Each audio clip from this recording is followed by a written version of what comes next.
नमस्ते एवरीवन। हम अपनी बुक ब्रह्मचर्य व्रत का पालन और काम विकार पर विजय को कंटिन्यू करते हैं। हम लास्ट वीडियो में हमने पढ़ा था व्यक्तिगत जीवन में लाभ क्या क्या होते हैं ब्रह्मचर्य का पालन करने से। हम उसमें शारीरिक पढ़ चुके थे। नेक्स्ट है मानसिक। इसके अंतर्गत ये बताया जा सकता है कि ब्रह्मचर्य का पालन करने से मनुष्य के संकल्प में दृढ़ता आती है, उसका मनोबल विल पावर बढ़ता है और उसके स्वभाव में एकाग्रता आती है। इसलिए ही लोगों ने इसे विद्योपार्जन के लिए अथवा गहन बातों की गति को समझने के लिए ज़रूरी माना है। एकाग्रता, दृढ़ता और मानसिक बल जहाँ हो वहाँ मनुष्य स्थूल तथा सूक्ष्म कठिनाइयों को लांघता हुआ सफलता अवश्य ही प्राप्त कर लेता है और सफलता द्वारा मनुष्य के मन में हर्ष, उल्लास तथा अधिक उन्नति की ओर बढ़ने की उमंग का प्रादुर्भाव होता है। तीसरा, अब हम पढ़ेंगे बौद्धिक क्या फ़ायदा है, क्या लाभ होता है ब्रह्मचर्य के पालन करने से। तीसरा है बौद्धिक। इसके अंतर्गत यह बताया जा सकता है कि ब्रह्मचर्य ही बुद्धि का प्रकाश है। न केवल इससे बौद्धिक योग्यताओं का विकास होता है, बल्कि इससे बुद्धि सात्विक भी होती है। न केवल इससे मनुष्य की निर्णय शक्ति अथवा विवेक शक्ति जागृत होती है, बल्कि विवेक सद्विवेक बनता है। यह भी जीवन में एक बड़ी उपलब्धि है, क्योंकि इस द्वारा मनुष्य बुराइयों के भंवर से बचकर रहता है और उसमें संतोष, सद्भावना तथा सत्य की पहचान होने के फलस्वरूप वह महान बन जाता है। चौथा, नैतिक।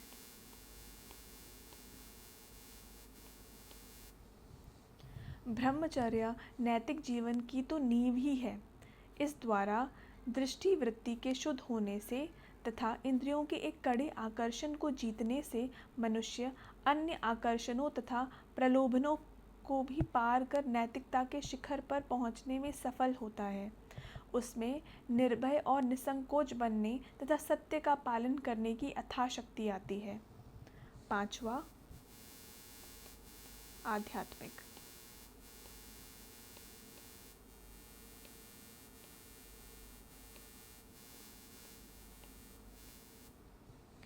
ब्रह्मचर्य आध्यात्मिक प्रगति के लिए तो पहला कदम ही है।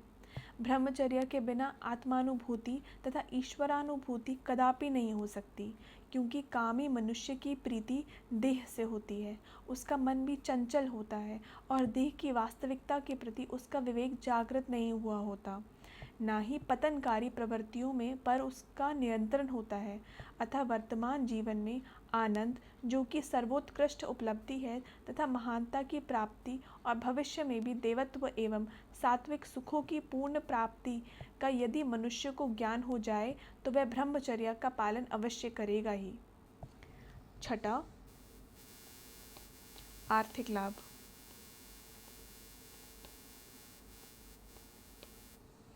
मनुष्य वासना भोग द्वारा अपनी शक्ति का क्षय करके कमज़ोर होता है और कमज़ोरी की पूर्ति के लिए उसे शक्तिवर्धक पदार्थों का अधिक मात्रा में लेने की ज़रूरत महसूस होती है।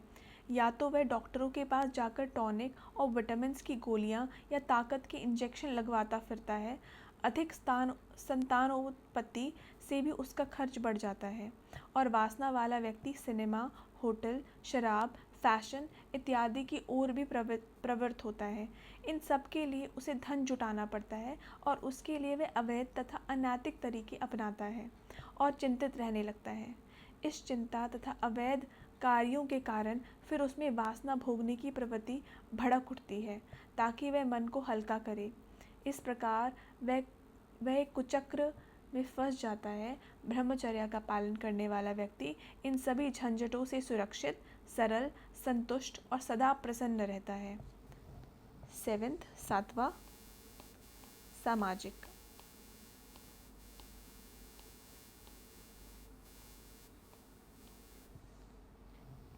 हम इस लेख द्वारा ब्रह्मचर्य का विशेष तौर पर सामाजिक लाभ बताना चाहते हैं। व्यक्ति के सुधार से समाज का भी आर्थिक, नैतिक तथा सांस्कृतिक ढांचा सुधरेगा ही, परंतु विशेष बात यह है कि आज जनसंख्या की तीव्र वृद्धि के कारण जो 3 मुख्य भयंकर परिणाम सामने आए हैं उनका निराकरण होगा। जनसंख्या वृद्धि की द्रुत गति के कारण एक तो चिंताजनक निर्धनता हमारे देश में फैली है और आवास का अभाव महसूस होता है, तथा बेरोजगारी भी इतनी है कि इंजीनियर और डॉक्टर भी बेकार घूमते हैं। अतः अधिक संतान पैदा करके उसे भूख, बेरोजगारी आदि को सौंपने का क्या अर्थ। दूसरी बात यह है कि इस तीव्र वृद्धि से मनुष्य का अपना भी अवमूल्यन हुआ है और अनैतिकता फैली है। समाज एक झमघट जैसा बन गया है। इस भीड़ भाड़ से मनुष्य के स्वभाव पर, उसके मस्तिष्क पर बुरा प्रभाव पड़ा है। इससे आज का मनुष्य अशांत भी है और उसका वह मूल्य तथा मान भी नहीं है। आज मनुष्य लाठीचार्ज, जेल, गोली, आत्महत्या, मद्यपान इत्यादि का ही शिकार है।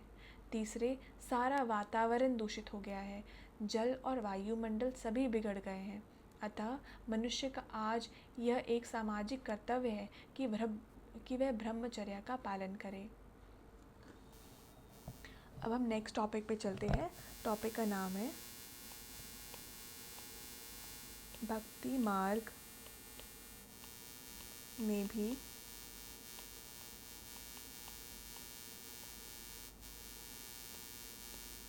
ब्रह्मचर्या की महिमा और काम की निंदा, ये हमारा अपना टॉपिक है। तो शुरू करते हैं। यदि हम ज्ञान की दृष्टि से देखें तो गीता में काम को नरक के द्वारों में से सर्वप्रथम गिनाया गया है और काम द्वारा क्रोध की उत्पत्ति, उससे बुद्धि का भ्रष्ट होना और फिर उससे सर्वनाश अर्थात पूर्णतः अकल्याण बताया गया है। योग की दृष्टि से तो ब्रह्मचर्या की गणना यमों के अंतर्गत की ही गई है और वैसे मर्यादा के अनुसार भी योगी तो स्त्री भोगी हो ही नहीं सकता। योगी को तो चित्त की दूषित वृत्तियों का निरोध करना होता है और काम तो पतनकारी वृत्ति है। फिर वैराग्य की दृष्टि से देखें तो योग वासिष्ठ में, भृतकारी के वैराग्य शतक में तथा शंकराचार्य के विवेक चूड़ामणि इत्यादि में भी वासना भोग की बहुत ज़्यादा कड़ी निंदा की गई है। फिर महाभारत में धर्म के जो 10 लक्षण बताए गए हैं उन लक्षणों में भी इंद्रिय निर्ग्रह को शामिल किया गया है। गोया उनमें भी ब्रह्मचर्या पालन सम्मिलित है। यह सब तो है ही, परंतु अब हम भक्तों एवं संतों की वाणियों से भी कुछ उदाहरण देकर यह दर्शाना चाहते हैं कि उन्होंने भी स्पष्ट शब्दों में कहा कि कामी मनुष्य ना भक्ति कर सकता है, ना सच्चे दिल से भगवान का नाम ही ले सकता है। कबीर के इन शब्दों पर ध्यान दीजिए। कामी क्रोधी लालची, इनसे भक्ति न होए। भक्ति करे कोई सूरमा, जाति वर्ण कुल खोए। ठीक ही तो कहा है। भक्ति तो भगवान से प्रीति करने का नाम है, परंतु लालची की प्रीति किन्हीं इंद्रिय विषयक पदार्थों के संग्रह करने में होती है। कामी की प्रीति स्त्री की देह में होती है और क्रोधी की भी कई प्रिय आशाएं होती है जिनके पूर्ण ना होने से उसे क्रोध आता है। तो जिसकी प्रीति विषयों से, प्रेयसी से या किन्हीं आशाओं से लगी हो, उसके मन में प्रभु से सच्चा स्नेह कैसे हो सकता है। वह तो दाम, काम और चाम का भूखा होता है, उसके मन में प्रभु की स्मृति कैसे टिक सकती है। इसलिए काम विकार को सच्ची भक्ति का विरोध बताते हुए कबीर जी कहते हैं, जहाँ काम तहाँ राम नहीं, जहाँ राम नहीं काम, दोनों कबहू न मिले, रवि रजनी एक ठाम। भक्त, संत तथा सूफी तो स्वयं को ही पत्नी मानते हैं और परमात्मा को अपना पति, खसम, पिया अथवा पीव। अतः कबीर आदि तो कहते हैं कि जब परमेश्वर ही हमारा पति है तो स्त्री पति के संबंध में वासना भोग एक प्रकार का व्यभिचार है। कबीर तो पहले से ही पछता रहे हैं कि उन्होंने वासना भोग में पड़कर बहुत बड़ी भूल की। वह महसूस कर रहे हैं कि उन्होंने ठीक तरह विचार नहीं किया और जब विचार किया तो भोग छोड़ दिया। नारी तो हम भी करी, जाना नाही विचार, जब जाना तब तब परिहरी नारी बड़ा विकार। इस प्रकार वे मान रहे हैं कि उन्होंने विकार में गोता लगाया है और अब उनको यह चिंता है कि ऐसा महापाप करने के बाद अब वे प्रभु के पास कौन सा मुखड़ा लेकर जाएंगे। देखिए, यार बुलावे भाव से मोपे गया न जाए, धन मैली पीऊ उजला लागी न सको पाए। फिर कहा है, मैं अपराधी जन्म का नखसिक भरा विकार, तुम दाता दुख भंजना मेरी करो संहार। अथवा मेरी चुनरी में लगा दाग, पिया के घर जाऊं कैसे। अतः अब तो वह अपने प्रियतम की पतिव्रता सुंदरी बनकर रहना चाहते हैं। पहले जो भूल हो चुकी सो हो चुकी, परंतु अब तो वे स्पष्ट कहते हैं कि जिसने परमेश्वर को अपना पति माना है उसे उस पति अथवा पीव की पतिव्रता सजनी बनकर रहना होगा।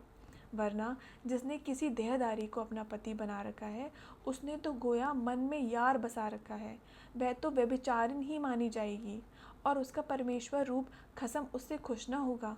कबीर के शब्द यह है, नारी कहावे पीव की रहे और संग सोए, जार सदा मन में बसे खसम खुशी क्यों होए। व्यभिचारिण व्यभिचार में 8 पहर होशियार, कहे कबीर पतिव्रत बिन क्यों रीझे भरतार। कबीर या जग आई के किया बहुतक मीत, जिन दिल बांधा एक से तेसो वे निश्चित। तो देखिए, कबीर तो एक प्रभु ही से दिल लगाने को कहते हैं, वरना तो विकार से किए पाप की चिंता लगी रहेगी। अतः ये याद रखना चाहिए कि काम विकार की तो बात छोड़ दीजिए, भक्ति के लिए तो देह के नाते भी भुलाने पड़ते हैं। भाव यह है कि पति पत्नी के बीच का विकारी नाता तोड़ना पड़ेगा। जब लग नाता जगत का तब लग भक्ति ना होए, नाता तोड़ हरि जपे भगत कहावे सोए। कबीर तो ऐसा मानते हैं कि जब आत्मा रूप सुंदरी का ज्ञान दीप जग जाता है तब उसके मन में काम रहता ही नहीं, बल्कि विकार तो वैसे ही जल जाता है जैसे अंगार पड़ने से सूखा घास जल जाता है अथवा दीपक की लौ जलने से तेल जल जाता है। ध्यान दीजिए, जब ही नाम हृदय दरा भया पाप का नाश, मानो चिंगारी आग की परी पुरानी घास। यही बात कबीर जी इन शब्दों में कहते हैं, चढ़ी अखाड़े सुंदरी मांडा पीऊँ से खेल, दीपक गोया ज्ञान का काम जरे जो तेल। जिसकी वासना ही मिट गई वह अब काम रूप खोटे कर्म में कैसे प्रवृत्त होगा। अतः वे कहते हैं कि जो आत्मा प्रभु की सजनी बन चुकी है उसका तो और कोई पति या पत्नी हो ही नहीं सकता। कबीर ने यह बात बहुत स्पष्ट शब्दों में यूँ कही है, सुरा के तो सिर नहीं, दाता के धन नाही, पतिव्रता के तन नहीं, सुरती बसे पियो माही। नैनन प्रीतम मिली रहा, दूजा कहाँ समाए, 8 पहर 64 घड़ी मेरे और न कोए। उपरोक्त से स्पष्ट है कि भक्तों ने तो यहाँ तक कह दिया है कि पतिव्रता का तो मानो तन होता ही नहीं, तब वह भला किसी पुरुष को विषय भोग के लिए तन देगी कैसे। उसके नैनों में तो सदा एक प्रभु प्रीतम ही बसते हैं, तब वह अन्य किसी को अपना प्रीतम मानेगी कैसे।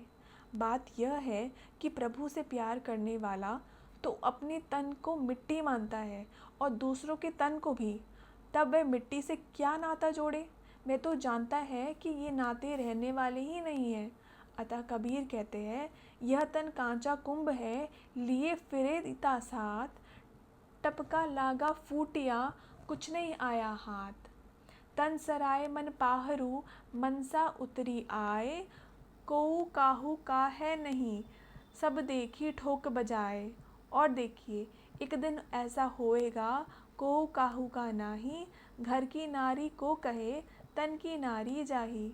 ठीक ही तो कहा है कि घर की नारी स्त्री की तो बात छोड़ो, एक दिन ऐसा आएगा जब तन की नारी नाड़ी नसें भी नहीं रहेगी, क्योंकि वे भी जला दी जाएंगी। मनुष्य के मरने पर ऐसा ही तो होता है, तब इनके लिए काम चिता पर जलने की क्या ज़रूरत है। अतः कबीर कामी को मोरी के कीड़े से तुलना करते हुए कहते हैं कि अब पलीद बनना छोड़ो, अब असार को छोड़कर सार ग्रहण करो। कबीर कीट सुगंधी तजी नरक गहे दिन रात, असार ग्राही मानव गए आसरही बात। सभी संत कवियों ने कहा है कि जो प्रभु से नाता जोड़ेगा वे ही प्रभु को पीव मानेगा और उसी प्रभु ही के लिए उसका अंग अंग अकुलाएगा। कबीर जी कहते हैं, विरहीन देह संदेश रा, सुनो हमारे पीव, जल बिन मची क्यों जिए, पानी में का जीव। अखियाँ तो झाई परी, पंथ निहार निहार, जबिया तो छाला पड़ा, नाम पुकार पुकार। सोऊं तो सपुने मिले, जागो तो मन माही, लोचन राता सुधी हरी, बिछुरत कबहू नाही। अब आप देखिए कि संत तुलसीदास ने इस विषय में क्या कहा है। संत तुलसीदास की लेखनी से अब हम संत तुलसीदास जी की लेखनी के बारे में पढ़ते हैं।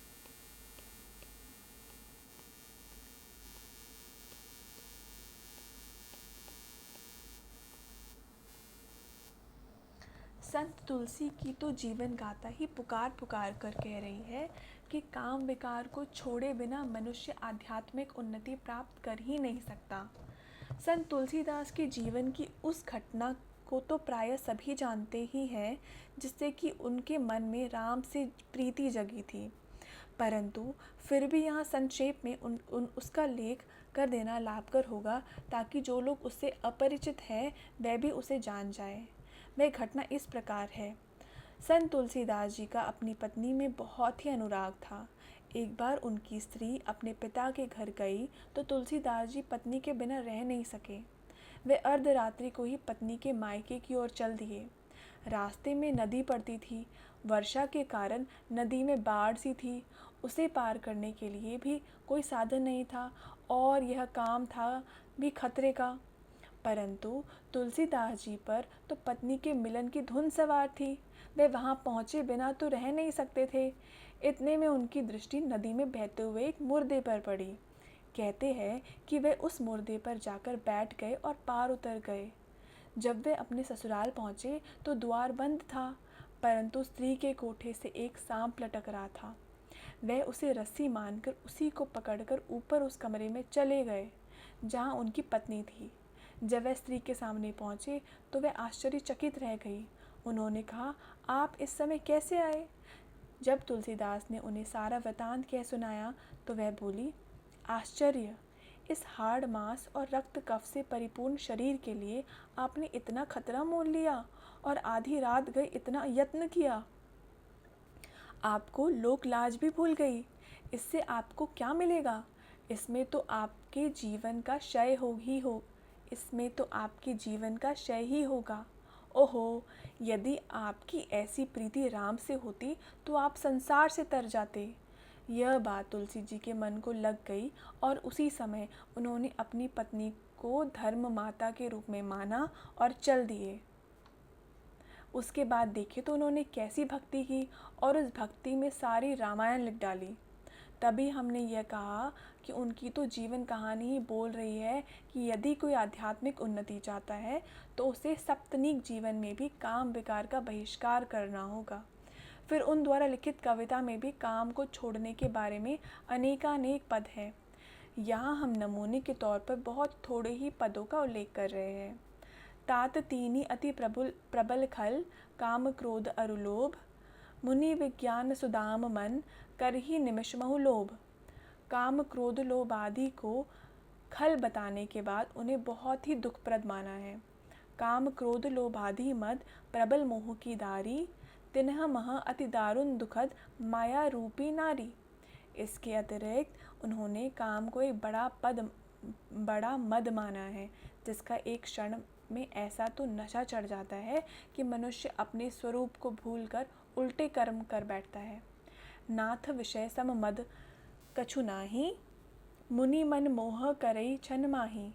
फिर उन्होंने कामी मनुष्य को शठ अर्थात दुष्ट माना है तथा विष पीने वाला कहा है।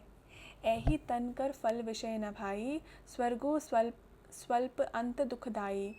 नर तनु पाई विषय मन देही, पलटी सुधाते सठ विष लेही।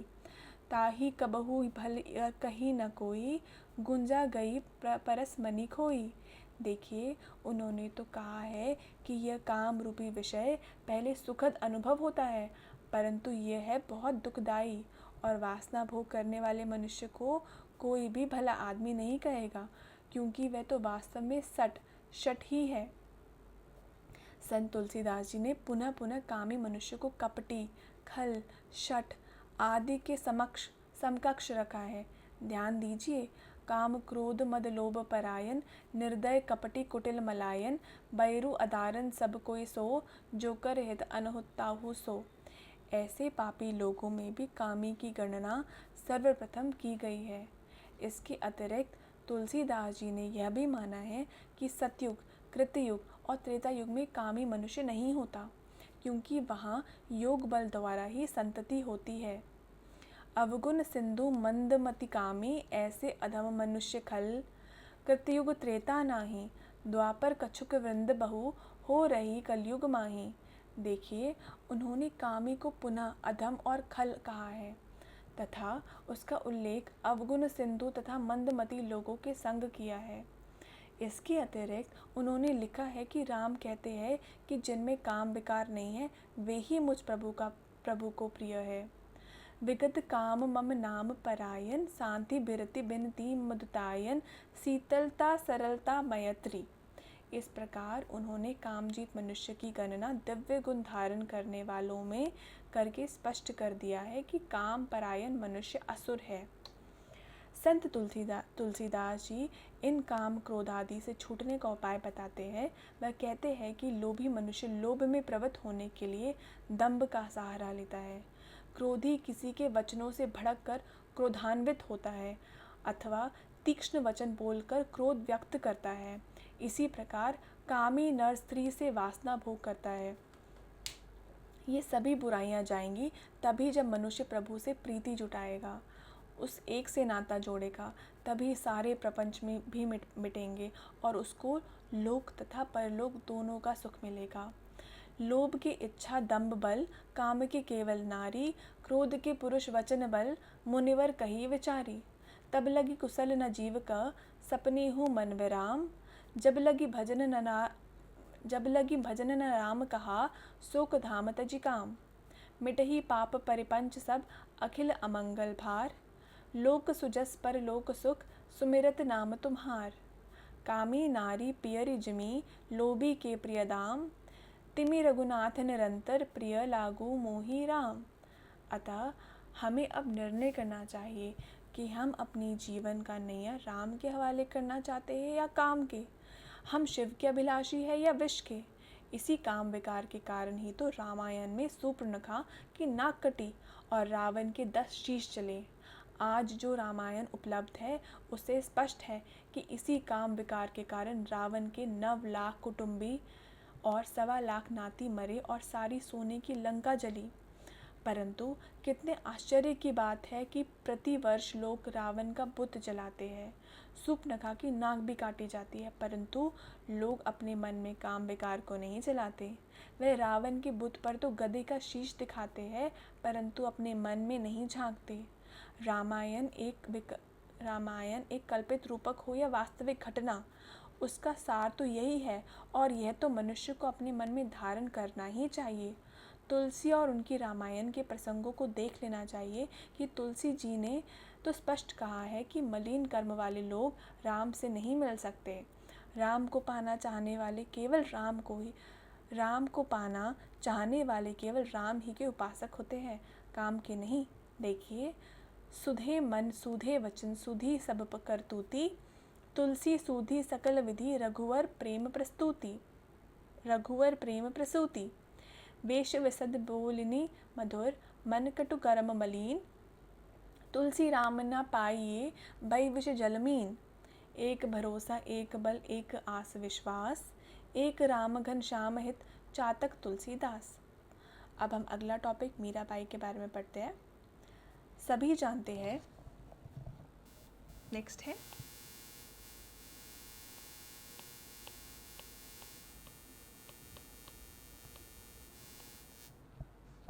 सभी जानते हैं कि मीराबाई ने काम विकार को त्याग कर कृष्ण प्रेम का प्याला पीने के कारण कई कष्ट सहन किए।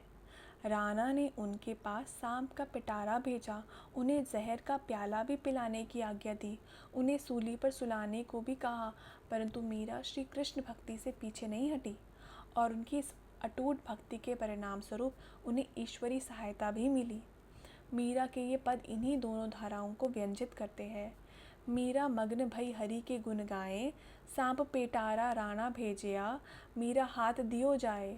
हाथ धोए जब देखन लागी, सालिग्राम गई पाए। जहर का प्याला राणा भेजिया, इमृत दीन्हि बनाए। हाथ धोए जब पीवन लागी, हो गई अमर ऊंचाए। सूल सेज राणा ने भेजी, दीजो मीरा सुलाए। साँझ भई मीरा सोवन लागी, मानो फूल बिछाए। मीरा के प्रभु सदा सहाय, राखे बिगन घटाए। भजन भाव में मस्त डोलती, गिरधर पे बलि जाए। आज घर घर मीरा के चित्र लगे रहते हैं और लोग उनकी पदों को गाते भी हैं, क्योंकि वे अनुभव सहित है और मन की गहराइयों से निकले हैं। परंतु खेद है कि लोग मीरा का अनुकरण नहीं करते।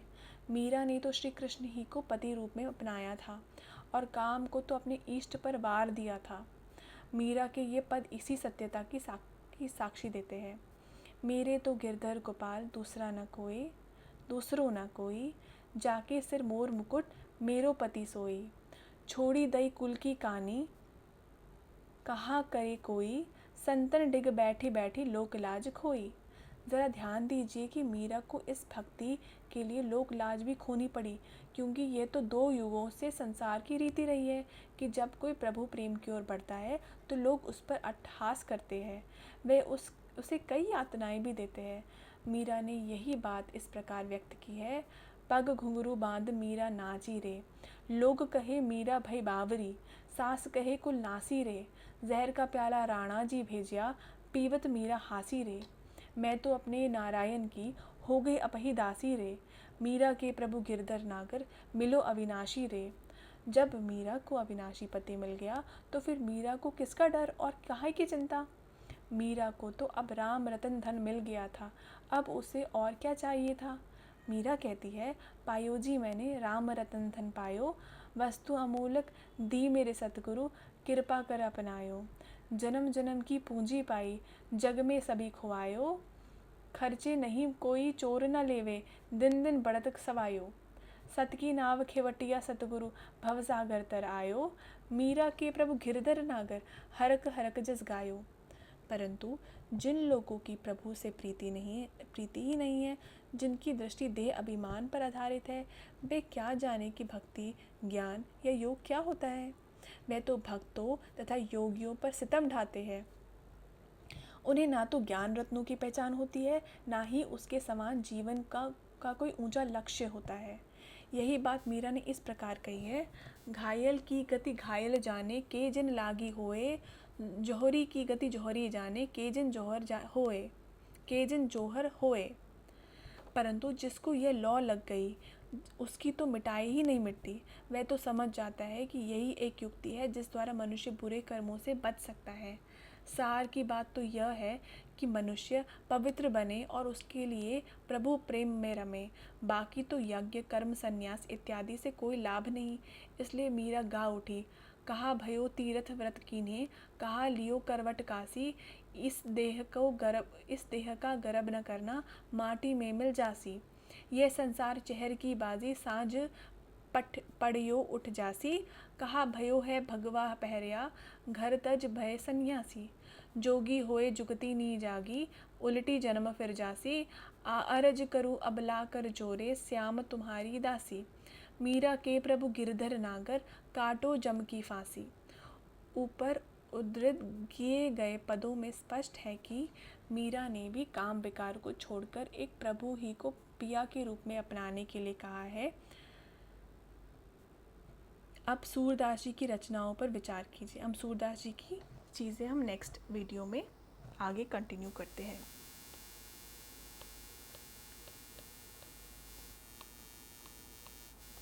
आप सभी का बहुत बहुत धन्यवाद। नेक्स्ट वीडियो से हम सूरदास जी को कंटिन्यू करेंगे।